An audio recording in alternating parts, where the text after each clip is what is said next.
ओम शांति। 3 फरवरी 2025। प्यारे मीठे बाबा के आज के मीठे मधुर महावाक्य। आज की मुरली के कुछ विशेष पॉइंट्स। आज बाबा हमें समझाते कि हम बच्चों को स्वयं को आत्मा जान यथार्थ रीति से बाप को याद कर पावन बनना है। याद के बल से अपनी सर्व कर्मेंद्रियों को शीतल और शांत बनाना है। उठते बैठते बुद्धि में सदा यही रहे कि अब यह पुराना शरीर छोड़ वापस घर जाना है। जैसे बाप में सब ज्ञान है, ऐसे मास्टर ज्ञान सागर बनना है। असंभव कार्य को संभव करने के लिए बाप के साथ कंबाइंड शिव शक्ति स्वरूप की स्मृति में रहना है। विस्मृति के संस्कार को समाप्त कर सदा अति इंद्रिय सुख का अनुभव करना है। अपनी पावरफुल वृत्ति द्वारा सर्व आत्माओं को योग्य और योगी बनने का सहयोग देना है। तो चलिए सुनते हैं आज की बाबा की मीठी प्यारी मुरली। ओम शांति। बाबा कहते, मीठे बच्चे, आत्मा रूपी ज्योति में ज्ञान योग का घृत डालो तो ज्योत जगी रहेगी। ज्ञान और योग का कॉन्ट्रास्ट अच्छी रीति समझना है। प्रश्न, बाप का कार्य प्रेरणा से नहीं चल सकता, उन्हें यहाँ आना ही पड़े, क्यों? उत्तर, क्योंकि मनुष्यों की बुद्धि बिल्कुल तमोप्रधान है। तमोप्रधान बुद्धि प्रेरणा को कैच नहीं कर सकती। बाप आते हैं तब तो कहा जाता है, छोड़ भी दे आकाश सिंहासन। गीत, छोड़ भी दे आकाश सिंहासन। ओम शांति। भक्तों ने यह गीत बनाया है। अब इसका अर्थ कैसा अच्छा है। कहते हैं, आकाश सिंहासन छोड़कर आओ। अब आकाश तो है, यह है रहने का स्थान। आकाश से तो कोई चीज आती नहीं। आकाश सिंहासन कहते हैं। आकाश तत्व में तो तुम रहते हो और बाप रहते हैं महतत्व में। उसको ब्रह्म या महतत्व कहते हैं, जहां आत्माएं निवास करती हैं। बाप आएगा भी जरूर वहां से। कोई तो आएगा ना। कहते हैं, आकर हमारी ज्योत जगाओ। गायन भी है, एक हैं अंधे की औलाद अंधे और दूसरे हैं सज्जे की औलाद सज्जे। धृतराष्ट्र और युधिष्ठिर नाम दिखाते हैं। अभी यह तो औलाद है रावण की। माया रूपी रावण है ना। सबकी रावण बुद्धि है। अब तुम हो ईश्वरीय बुद्धि। बाप तुम्हारी बुद्धि का अब ताला खोल रहे हैं। रावण ताला बंद कर देते हैं। कोई किसी बात को नहीं समझते हैं तो कहते हैं, यह तो पत्थर बुद्धि है। बाप आकर यहाँ ज्योत जगाएंगे ना। प्रेरणा से थोड़े ही काम होता है। आत्मा जो सतो प्रधान थी, उनकी ताकत अब कम हो गई है, तमो प्रधान बन गई है, एकदम झुंझार बन पड़ी है। मनुष्य कोई मरते हैं तो उनका दीवा जलाते हैं। अब दीवा क्यों जलाते हैं? समझते हैं ज्योत बुझ जाने से अंधियारा ना हो जाए, इसलिए ज्योत जगाते हैं। अब यहाँ की ज्योत जगाने से वहां कैसे रोशनी होगी? कुछ भी समझते नहीं। अभी तुम सेंसिबल बुद्धि बनते हो। बाप कहते हैं, मैं तुमको स्वच्छ बुद्धि बनाता हूँ, ज्ञान घृत डालता हूँ। है यह भी समझने की बात। ज्ञान और योग दोनों अलग चीज है। योग को ज्ञान नहीं कहेंगे। कोई समझते हैं भगवान ने आकर यह भी ज्ञान दिया ना कि मुझे याद करो, परंतु इसे ज्ञान नहीं कहेंगे। यह तो बाप और बच्चे हैं। बच्चे जानते हैं कि यह हमारा बाबा है, इसमें ज्ञान की बात नहीं कहेंगे। ज्ञान तो विस्तार है, यह तो सिर्फ याद है। बाप कहते हैं मुझे याद करो, बस। यह तो कॉमन बात है, इनको ज्ञान नहीं कहा जाता। बच्चे ने जन्म लिया सो तो जरूर बाप को याद करेगा ना। ज्ञान का विस्तार है। बाप कहते हैं मुझे याद करो, यह ज्ञान नहीं हुआ। तुम खुद जानते हो हम आत्मा हैं, हमारा बाप परम आत्मा परमात्मा है। इसे ज्ञान कहेंगे क्या? बाप को पुकारते हैं। ज्ञान तो है नॉलेज। जैसे कोई एमए पढ़ते हैं, कोई बीए पढ़ते हैं, कितनी ढेर किताब पढ़नी होती है। अब बाप तो कहते हैं तुम हमारे बच्चे हो ना, मैं तुम्हारा बाप हूं, मेरे से ही योग लगाओ, अर्थात याद करो। इसको ज्ञान नहीं कहेंगे। तुम बच्चे तो हो ही। तुम आत्माएं कब विनाश को नहीं पाती हो। कोई मर जाते हैं तो उनकी आत्मा को बुलाते हैं। अब वह शरीर तो खत्म हो गया, आत्मा भोजन कैसे खाएगी? भोजन तो फिर भी ब्राह्मण खाएंगे, परंतु यह सब है भक्ति मार्ग की रस्म। ऐसे नहीं कि हमारे कहने से वह भक्ति मार्ग बंद हो जाएगा। वह तो चलता ही आता है।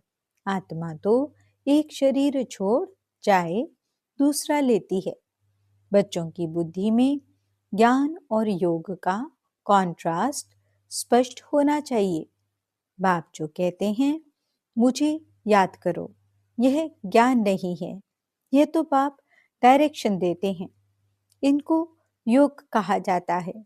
ज्ञान है सृष्टि चक्र कैसे फिरता है, उसकी नॉलेज। योग अर्थात याद। बच्चों का फर्ज है बाप को याद करना। वह है लौकिक, यह है पारलौकिक। बाप कहते हैं मुझे याद करो, तो ज्ञान अलग चीज हो गई। बच्चे को कहना पड़ता है क्या कि बाप को याद करो? लौकिक बाप तो जन्मते ही याद रहता है। यहाँ बाप की याद दिलानी पड़ती है, इसमें मेहनत लगती है। अपने को आत्मा समझ बाप को याद करो, यह बहुत मेहनत का काम है। तब बाबा कहते हैं योग में ठहर नहीं सकते हैं। बच्चे लिखते हैं बाबा याद भूल जाती है। ऐसे नहीं कहते कि ज्ञान भूल जाता है। ज्ञान तो बहुत सहज है। याद को ज्ञान नहीं कहा जाता। इसमें माया के तूफान बहुत आते हैं। भल ज्ञान में कोई बहुत तीखे हैं, मुरली बहुत अच्छी चलाते हैं, परंतु बाबा पूछते हैं याद का चार्ट निकालो, कितना समय याद करते हो? बाबा को याद का चार्ट यथार्थ रीति बनाकर दिखाओ। याद की ही मुख्य बात है। पतित ही पुकारते हैं कि आकर पावन बनाओ। मुख्य है पावन बनने की बात। इसमें ही माया के विघ्न पड़ते हैं। शिव भगवानुवाच याद में सब बहुत कच्चे हैं। अच्छे अच्छे बच्चे जो मुरली तो बहुत अच्छी चलाते हैं, परंतु याद में बिल्कुल कमजोर हैं। योग से ही विकर्म विनाश होते हैं। योग से ही कर्मेंद्रियां बिल्कुल शांत हो सकती हैं। एक बाप के सिवाय और कोई याद न आए, कोई देह भी याद न आए।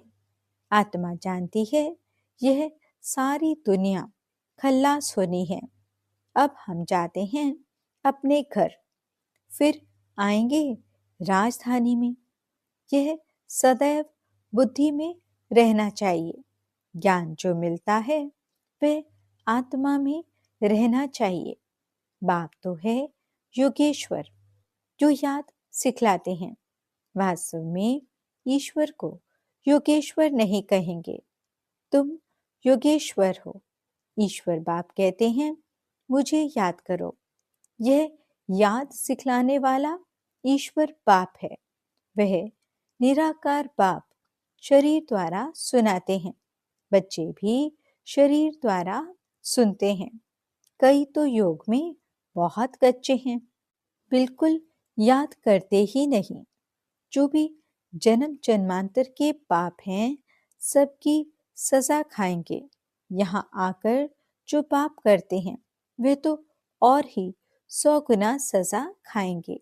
ज्ञान की तिक तिक तो बहुत करते हैं, योग बिल्कुल ही नहीं है, जिस कारण पाप भस्म नहीं होते, कच्चे ही रह जाते हैं।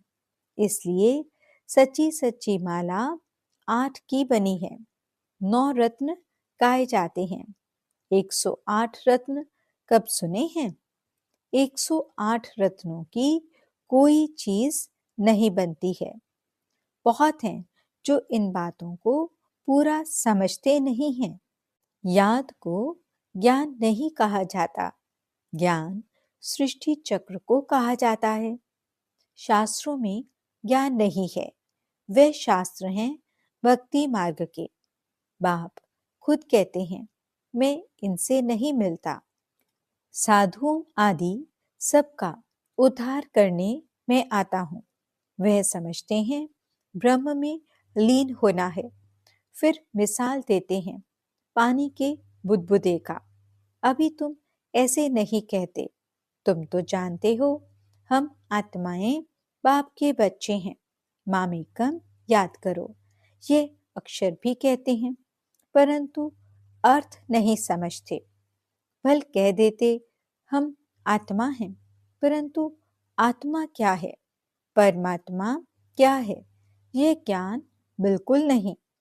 ये पाप ही आकर सुनाते हैं।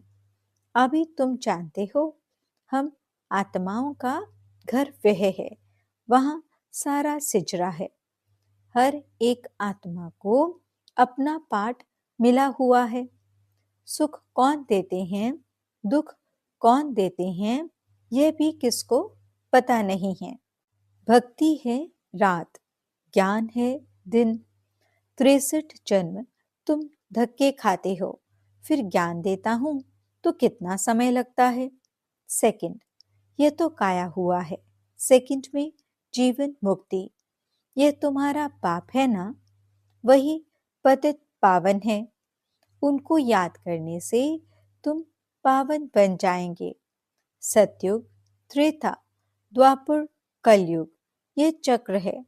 नाम भी जानते हैं, परंतु पत्थर बुद्धि ऐसे हैं। टाइम का किसको पता नहीं है। समझते भी हैं घोर कलयुग है। अगर कलयुग अभी भी चलेगा तो और घोर अंधियारा हो जाएगा। इसलिए काया हुआ है। कुंभकर्ण की नींद में सोए हुए थे और विनाश हो गया। थोड़ा भी ज्ञान सुनते हैं तो प्रजा बन जाते हैं। कहाँ ये लक्ष्मी नारायण, कहाँ प्रजा। पढ़ाने वाला तो एक ही है। हर एक की अपनी अपनी तकदीर है। कोई तो स्कॉलरशिप ले लेते हैं, कोई फेल हो जाते हैं। राम को बाण की निशानी क्यों दी है? क्योंकि नापास हुआ। यह भी गीता पाठशाला है। कोई तो कुछ भी मार्क्स लेने लायक नहीं। मैं आत्मा बिंदी हूँ, बाप भी बिंदी है। ऐसे उनको याद करना है। जो इस बात को समझते भी नहीं हैं, वे क्या पद पाएंगे? याद में न रहने से बहुत घाटा पड़ जाता है। याद का बल बहुत कमाल करता है। कर्मेंद्रियां बिल्कुल शांत शीतल हो जाती हैं। ज्ञान से शांत नहीं होंगी, योग के बल से शांत होंगी। भारतवासी पुकारते हैं कि आकर हमको वह गीता का ज्ञान सुनाओ। अब कौन आएगा? श्री कृष्ण की आत्मा तो यहाँ है। कोई सिंहासन पर थोड़े ही बैठते हैं जिसको बुलाते हैं। अगर कोई कहे हम क्राइस्ट की आत्मा को याद करते हैं, अरे वह तो यहाँ ही है। उनको क्या पता कि क्राइस्ट की सोल यहाँ ही है, वापस जा नहीं सकती।